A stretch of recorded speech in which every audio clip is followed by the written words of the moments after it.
Hey there, gamers! Now, this isn't exactly going to be a Dreamcast game review. It's not about a game necessarily. It's more like a hardware kind of thing to show off. Now, as you can see, it's free hands right now. So here's the basic Dreamcast menu.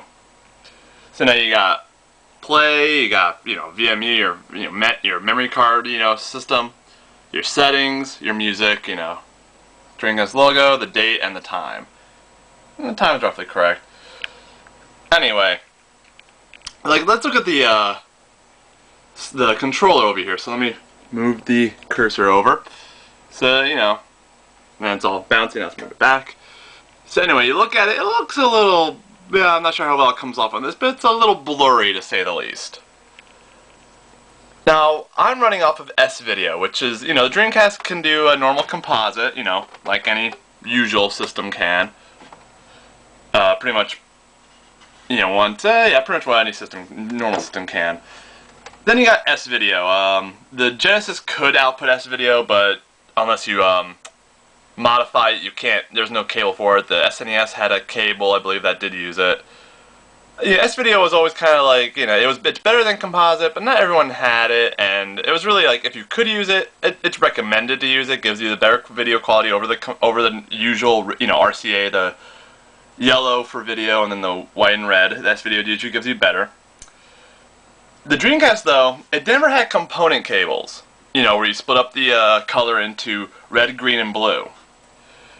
But the Dreamcast does have something that acts pretty much as a replacement for a component. It still gives you the 480p. It gives you 480p resolution, 640 by 480, and that is the VGA box, or the VGA cable.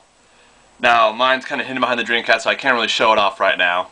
But anyway, I've been showing you the controller picture there for a little bit, so hopefully that sticks in your mind. So we're just going to back away. There's my Dreamcast right here. We're going to turn it off.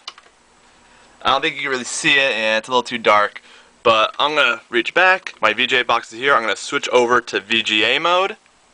I'm going to turn on my speakers, since my HD TV does not have a PC audio port. It does have, nicely it does have, the VGA port, but it doesn't have a PC audio, so I have to use external speakers when I do this. Switch over to PC mode, so now it's going to the VGA, no video. Now we're going to turn it on. And now you hear the sound coming from the speakers. And here it is. I mean, if you might be able to tell already, maybe if anything that's a little sharper here. So anyway, here's our menu again. Play, file, settings, music. Now let's take another look at the play. I'm not sure how well it comes off on this. And of course, again, the logo and the date and time. But hopefully it comes out. You can notice it a little bit. Hopefully you can notice it looks a bit sharper. It's a lot more crisp. The letters in play are a lot in a sense I can definitely see the jaggedness. All the little jaggies. The Dreamcast can, I think, do anti-aliasing, but when you do in the VGA, it's going to show off everything. This is pretty much treating it as if it's a PC monitor.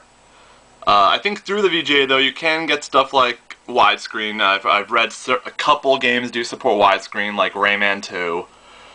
Some games do support progressive scan, like Skies of Arcadia. That's one of the reasons, that's apparently one of the reasons why people prefer the Dreamcast version over the GameCube update, Skies of Arcadia Legends. But anyway, let's just have some fun. And grab the controller with the other hand. And see, there it is. But yeah, hopefully it comes out. You can see it's a nice bit sharper now. So anyway, I'm going to open up the lid. I'm going to grab a game. Which one? How about Soul Calibur? We always like Soul Calibur. Some stuff fell there, but oh well.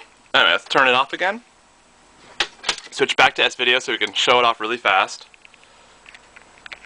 So, grab Soul Calibur, put it in. Turn the speakers off so you don't hear multiple audio. We'll just turn it on, and while it's turning on, I'll switch back to my DVD section because that's where it's plugged in. The S-Video. So now it's going to load up Soul Calibur. So first we're going to take a look at it in S-Video. Or you could say in just traditional video.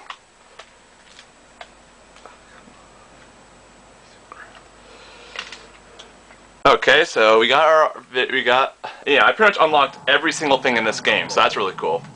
And yeah, we could just use the intro to give a nice little indication of how the graphics are. So I'm gonna back away a little bit so we can get a nice full screen view of it. This was a pretty cool little thing, that you can unlock after you've I think bought a certain number of items and unlockables. You can pretty much alter the opening to pretty much have whatever characters you want. So it was a nice little feature. It's pretty funny. You can have like Lizard Man, do like the whole Zhang Shua moments where she's like flipping her hair and stuff. It's just you have it with Nightmare. It's pretty funny. It's amusing.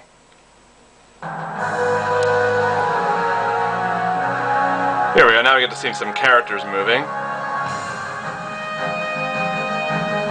There's Mitsurugi, a true badass.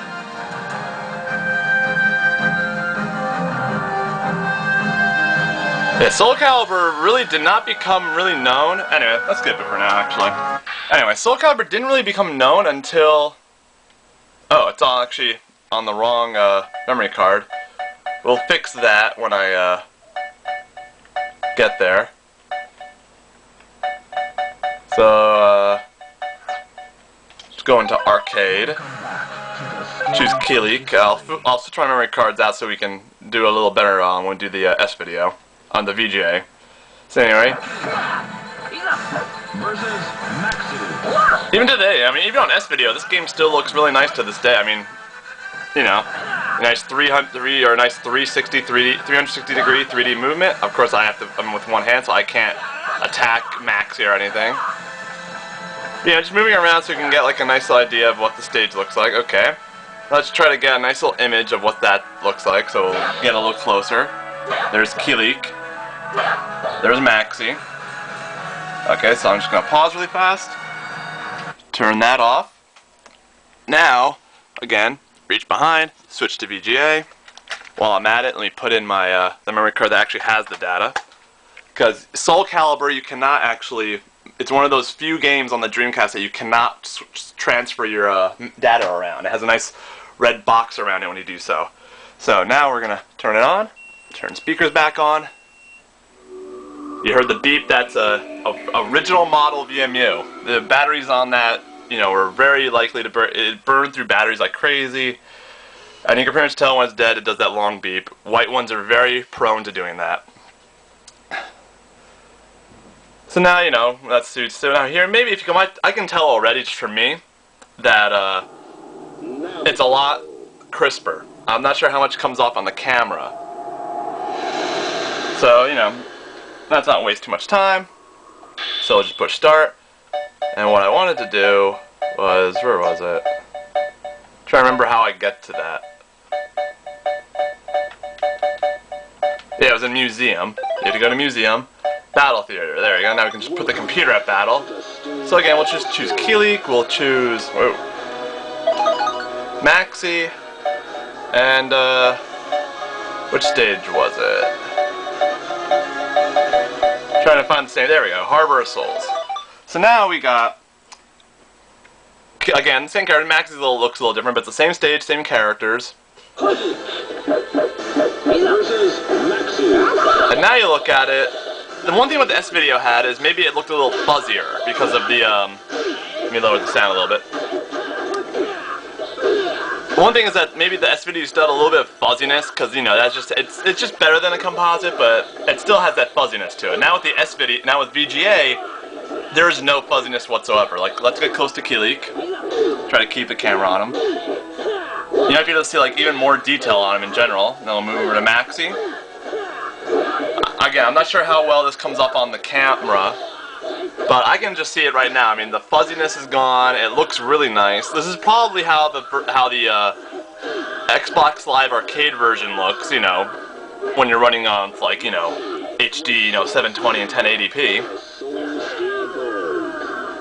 Such a fun game. But yeah, that's pretty much VGA. I keep saying S video. So all my previous videos had been all my previous Dreamcast reviews. Silent Scope, Typing of the Dead, Propeller Arena. They were using S video. Now for my reviews, I'm gonna be using VGA. There are some games that just don't outright support VGA, like Bong.io. I think Plasma Sword is another one of them. That's an unfortunate thing. You have to use just normal video on those. Then there are also some games that, like say NBA Showtime, like if you try running it in VGA, it'll say, oh, it's not compatible. But if you actually leave it on your VGA setting, you put the switch into video mode, let it load up. When you hear that beep, that printer says, okay, I'm gonna run that game. You switch it back, and it should work. But that's VGA, so hopefully you can tell the difference.